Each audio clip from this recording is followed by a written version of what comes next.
برنامج المباريات المتبقية لأندية الثلاثي المقدمة في الدوري الجزائري.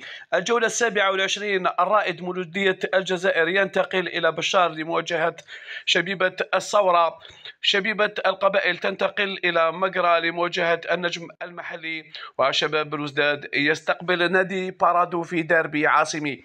الجولة 28، المولودية تستقبل ترجي مستغانم. شبيبة القبائل تستقبل وفاق سطيف. وشباب بلوزداد ينتقل إلى قسنطينة لمواجهة الشباب المحلي. الجولة 29، المولودية تنتقل إلى شلف لمواجهة أولمبي شلف. وشبيبة القبائل تتنقل إلى مستغانم لمواجهة الترجي المحلي، فيما شباب بلوزداد يستقبل المولودية وهران. الجولة 30 والأخيرة، المولودية تستقبل النجم مقرة. وشبيبة القبائل تستقبل جمعية شلف. وشباب بلوزداد يتنقل إلى بجاية لمواجهة أولمبيك أقبو.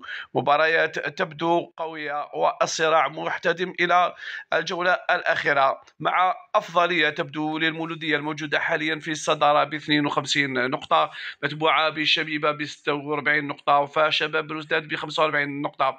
المولودية تبدو في أفضل رواق لتحقيق اللقب، فيما الصراع سيكون كبيرا بين شبيبة القبائل وشباب بلوزداد من أجل المركز الثاني المؤهل لدوري أبطال إفريقيا الموسم القادم.